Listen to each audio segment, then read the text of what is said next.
Today we're going to be taking a look at the best hitch options for your 2011 Dodge Charger. So here we're going to have our Draw-Tite Class 3, and right below that we're going to have our Curt Class 3. Now right off the bat, our hitches do look very similar, but there is some big differences to them. For instance, the small difference that we can notice right away is that collar. The Draw-Tite is going to have more of a tapered, rounded look to it, whereas the Curt is going to have more of a flush cut look. Now just the difference in the way they look, I will let you know that the Draw-Tite, it is going to sit right below the bumper, and we are going to be able to see that cross tube if we're directly behind our car. Because it does sit rather low to begin with, so you want to keep that in mind as far as ground clearance goes. Whereas with the Curt, it is going to sit up just a little bit higher, right behind the plastic on our bumper, but not high enough to where we're going to have to cut anything. Both of our hitches are going to feature a loop style safety chain connection points. This will be welded on the bottom of the receiver tube, and we're not going to have trouble getting most size hooks on or off either of them.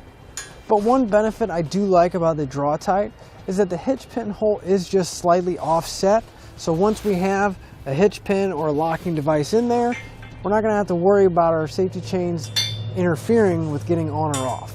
Whereas with the Curt, it's going to be pretty much in the middle of our safety chain loops. So if we do have a locking device that sticks out rather far, that might come into interference and make a little bit of a clearance issue. Both of our hitches are going to use a standard 5/8 pin and clip to secure your accessories to the hitch. Now, neither of them include a pin and clip, but you can pick some up on our website using part number PC3. Now with the Draw-Tite, you might notice that there's a secondary hole towards the back of the receiver tube here. Now that's going to be for the J-pin stabilization device. And that is going to be great for any accessories that don't have a built-in anti-rattle. The J-pin is sold separately, and here it is right here. And it's going to work just like a standard pin and clip. It's going to go through the back hitch pin hole, but then that secondary hole, it's going to have that different section right there, and it's going to push against your accessory, causing it to sandwich against the side of the hitch and keep it from rattling around when you're driving. Now the other nice thing about it is a locking device, so it's going to keep all of your accessories nice and secure on your hitch. Now the way our hitch is going to mount is going to be slightly different on each one. On our Curt here, we're going to have 3 mounting locations on each side, whereas with the Draw-Tite we're only going to have 2. Now they're all going to use factory holes, and they're not going to require any drilling or any welding, but we are going to have to fish wire some hardware into the frame rail. Our Curt hitch is going to feature a 350-pound tongue weight along with a 3,500-pound gross trailer weight rating. Now the Draw-Tite is going to bump it up quite dramatically in weight. It's going to have a 675-pound tongue weight along with a 4,500-pound gross trailer weight rating. Now with all that in mind, I do want to mention you always want to double check your Charger's owner's manual to make sure you don't exceed the manufacturer's recommended weight. Another thing to keep in mind with the Curt is that they do recommend that anytime you're towing a non-trailer load, anything that's not supported by tires like a bike rack or a cargo carrier, that you do use a stabilization strap, and we do have those available on our website using part number 18050. Now with the Draw-Tite, you are not going to be limited to that. You're not going to have to use a stabilization strap. You just want to make sure you stay within those manufacturer's weight limits.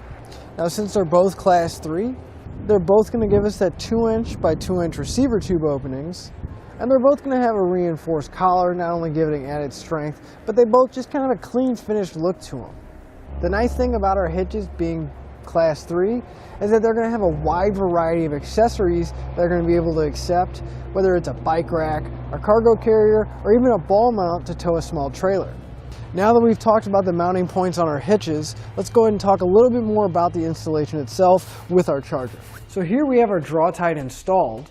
Now I do want to let you know that with both of our hitches, it is going to be kind of an in-depth installation. We're going to have a couple different options of how we're going to get them in, but as you can see, our hitches can actually be above our exhaust.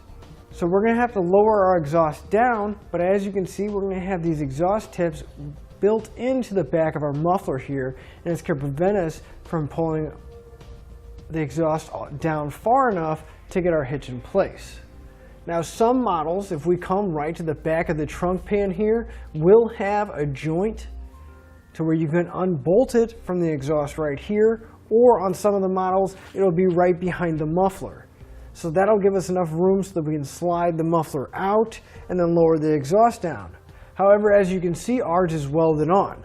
So we do have the option of loosening all the hangers, following it back, unbolting our supports here, and then coming all the way up by the transmission here and unbolting these clamps. And then what you would do is you would slide the exhaust back far enough to disconnect it from the other pipes, and then slide it forward so that you can pull it out of those tips at the back of the bumper. Now, that's a lot of things to disconnect and a lot of things to pull down, not to mention having to have that strap to support the exhaust so it doesn't cause any damage. So what I would suggest instead is if you actually just go ahead and remove the rear bumper, because the main issue is still going to be those tips at the back not letting the exhaust come down. Now, you are still going to have to loosen the hangers up so the exhaust can come down, but if you remove the bumper all the way, you won't have to worry about these tips interfering. So to sum everything up, if appearance is your main concern, I would definitely go with the Curt because it is going to sit up just slightly higher. We're not going to see that cross tube, and it's really not going to distract from the looks of our Charger. Now, if ease of installation is a big concern of yours, I don't think either one of our hitches is really going to be easier to install than the other. They both require a decent amount of work and are somewhat of an in-depth install, but the end result is a nice looking hitch on your car. If weight is a big concern of yours, I would definitely go with the Draw-Tite. Because of the increased tongue weight, along with the increased gross trailer weight rating, you are going to have a lot more options of accessories or the trailer you're going to be able to pull. And that'll finish up the look at the best hitch options for your Dodge Charger. Thanks for watching. Click the link in our description below to shop, learn more, or visit us at etrailer.com. And leave us a comment if you have any questions.